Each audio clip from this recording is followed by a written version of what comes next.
윤석열 1년. 작은 통 속에 거인을 가두는 교육정책. 김진경 전 국가교육회 의장. 시민언론 민들레는 창간사 첫 마디에서 윤석열 정권 6개월을 거대한 퇴행의 시대라고 규정했습니다. 다시 6개월이 지난 지금도 마찬가지입니다. 아니, 시간이 갈수록 더 악화하고 있습니다.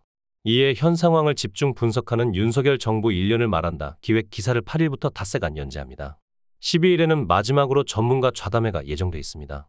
윤석열 정부 초기 교육 정책의 혼란은 권위적인 테크노크라트 집단과 상대적으로 합리적인 시장주의의 테크노크라트 집단 간의 관계 문제로 보아야 그 혼란의 본질이 보인다. 한국은 박정희 정권 이래 강력한 미국, 일본 모델 따라가기 산업화를 추진했는데 이 산업화를 초기에 주도한 것은 군부 등 권위적인 테크노크라트 집단이었다. 후기로 가면서는 성공적 산업화로 시장이 커지면서 시장주의의 상대적으로 합리적인 테크노크라트 집단이 성장했고 김영삼의 3당 합당을 계기로 보수진영의 정치적 주도권을 넘겨받았다. 윤석열 정부 초기 교육 정책의 컨트롤 타워는 하나, 대선과 인수위 시기에는 시장주의 성향 전문가 집단. 둘, 박순애 장관 전후 시기에는 권위적 성향의 윤석열 대통령 자신. 셋, 현재는 시장주의 성향이고 집권 경험이 있는 이주호 교육부 장관으로 바뀌어왔다. 권위적 테크노크라트 집단의 교육정책과 관련된 특징은 교육을 산업정책의 일환으로 보아 경제정책에 종속시키며 교육정책에 대한 정치공학적 개입을 마다하지 않는다는 점이다.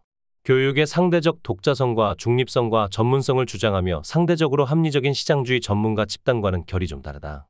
따라서 교육정책 컨트롤 타워가 첫 번째에서 두 번째로 바뀌는 과정은 권위적 테크노크라트 집단이 정권 창출 과정에서 연합했던 합리적 시장주의 테크노크라트 집단을 배제하는 과정이라 할 수 있다. 하지만 시대착오적인 권위적 테크노크라트 집단의 일방적 인사행태와 정책 추진을 그대로 받아들일 만큼 우리 국민이 어리석지는 않다. 결국 박순애 장관은 갑작스러운 유보통합을 추진하다가 낙마하여 윤석열 정부는 출발부터 곤경에 처한다. 이 곤경에서 벗어나기 위해 다시 선택적으로 시장주의 테크노크라트와 연합하는데 교육 부문에선 그 대상이 이주호 장관이다. 이주호 교육부가 대선 교육공약과 국정과제를 교육부 정책과제로 수용한 비율이 현재까지 각각 17%와 22.6%로 저조한 것은 이러한 우여곡절의 결과이다. 이주호 장관은 집권 경험도 있고 경제관료 출신의 교육 전문가인 만큼 시장주의를 바탕으로 윤석열 정부의 정치공학적 개입과 중산층의 교육을 통한 계급 계층적 구별짓기 요구를 수용하는 선에서 교육정책 기조를 유지해 나갈 것으로 보인다. 윤석열 정부 교육정책에서 좀 특이하게 느껴지는 점은 주요 정책들의 명분으로 지방 살리기를 내세우고 있다는 점이다. 유초중 등 교육정책의 실질적 핵심이라 할 수 있는 교육자유특구 사업은 그 추진 근거를 노무현 정부 이래 추진되어 온 정부 공공기관 이전과 혁신도시 사업이 실효를 거두지 못한 원인이 좋은 학교가 없기 때문이었다는 데서 찾고 있다. 고등교육 핵심 정책인 RISE와 글로컬 대학 30 역시 목적을 지역과 대학 공동위기 극복과 지역 발전을 위한 대학의 역할 강화에 두고 있다. 수도권 집중과 지방에 공동하는 서구 모델 따라가기 산업화 과정에서 한국 사회가 총력을 기울여 만들어낸 필연적 결과이다. 학교 교육이 총력을 기울여 아이들에게 가르쳤고 지금도 가르치고 있는 것은 세계의 중심은 미국이나 서구의 어느 나라고 내가 사는 곳은 변방의 변방이다. 그러니 학교 교육에서 성공해서 도시로, 대도시로, 서울로 가능하다면 미국이나 서구의 어느 나라로 떠나라. 내가 학교를 졸업한 이후에도 이곳에 남아있으면 너는 패배자고 나고자이다. 이러한 인식을 제도화한 중앙집권의 행정 시스템, 경제 사회 시스템은 그간 모든 에너지를 중앙으로 끌어올리는 역할을 했고 지금도 하고 있다. 이러한 서구 추격형 산업화 경제 사회 시스템이 그대로 작동하고 있는 상태에서 몇 가지 보완적 정책으로 수도권 집중과 지방 공동화 문제를 해결할 수 있다고 생각하는 것은 환상이다.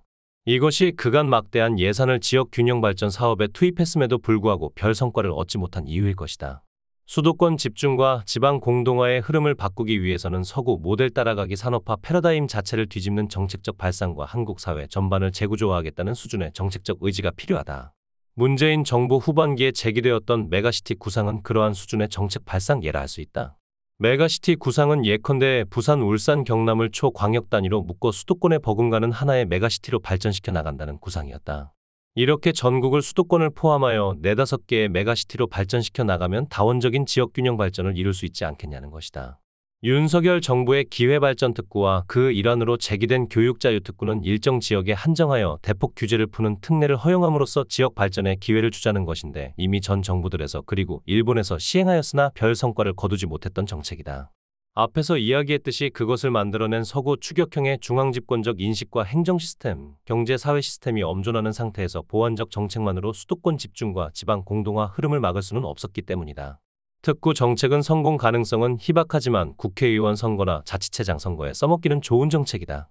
정치공학적 발상이라는 의구심이 드는 이유이다. 윤석열 정부의 교육자유특구 정책은 주요 내용으로 하나, 교대와 사대가 중심이 되어 자율적으로 운영하는 국립아카데미고 제도 도입. 둘, 학교 교육청, 지자체가 협약을 맺고 협약 범위 내에서 학교를 자율적으로 운영하는 협약형 공립고. 셋, 혁신도시 교육력 제고를 통한 지역정부 여건 개선을 위해 협약형 공립고 운영. 넷, 기업의 지역 내 자사고 설립 등을 포함하고 있다. 이러한 정책들은 이명박 정부 시절 고교 서열화 체제를 본격화한 고교 다양화 300정책과 유사하다. 특히 국립아카데미고나 혁신도시의 협약형 공립고 등의 학생 모집 단위가 광역 단위나 전국 단위로 확대되면 블랙홀이 되어 우리나라 초중등 교육 전반을 학력 경쟁의 소용돌이 속으로 빨아들일 가능성이 크다. 학력 경쟁은 고교 교육을 다양화하는 게 아니라 획일화한다. 획일적 기준으로 차별화하여 고교 서열 체계를 만들어낼 뿐이다. 이러한 정책은 중산층의 학교 교육을 통한 계급 계층적 구별짓기 욕망에 부응하는 것이지 지역 살리기에 부응하는 정책은 아니다.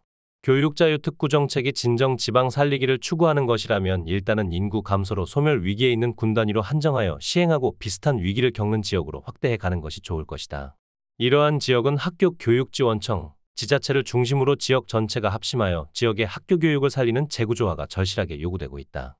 윤석열 정부의 RISE는 지방대학에 관한 행재정 권한을 지자체로 대폭 이관하여 지방정부와 지역대학의 파트너십을 구축함으로써 지역과 대학 간 협력을 통한 인재 양성, 창업, 취업, 정주에 이르는 선순환 발전 생태계를 구축한다는 정책이다. 글로컬 대학 30은 수도권을 제외하고 RISE를 선도할 대학 30개를 선정하여 지원하는 정책이다. RISE 사업은 문재인 정부의 RIS 사업을 이어받은 것이다. 차이점은 RIS는 사업 대상 범위가 메가시티 구상과 연관하여 초광역 단위인데 RISE는 시도 광역자치체 단위라는 점이다. 그런데 이 차이는 본질적 차이를 만들어낸다. RISE 사업은 캘리포니아 모델을 참고하고 있는데 캘리포니아는 인구가 4,500만이고 국가 수준의 독자성을 갖는 자치주의다. 이에 반해 한국의 시도는 중앙집권의 행정체계가 편의적으로 구획한 행정단위여서 산업권 생활권과도 맞지 않고 대학이 그 안에서 성장하기엔 규모가 너무 작다. 아이를 작은 통에 가두어 키워 난장이를 만드는 잔혹동화가 있는데 RISE는 지방대에게 이 잔혹동화가 될 가능성이 크다. 대학을 그렇게 작은 통에 가두면 난장이가 되는 게 아니라 죽는다. RISE 정책이 교육부가 지방대 살리기 실패 책임을 광역자치체에 떠넘기며 지방대를 선거에 한 번쯤 써먹고 버리는 사석으로 쓰는 결과가 되지 않을까 걱정된다.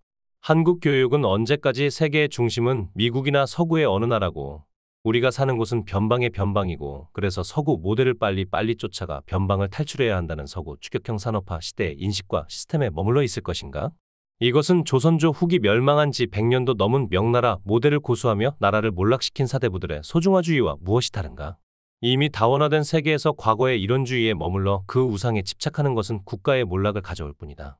윤석열 정부와 교육부는 정말 국민이라는 거인을 작은 통 속에 가둘 수 있다고 믿는가?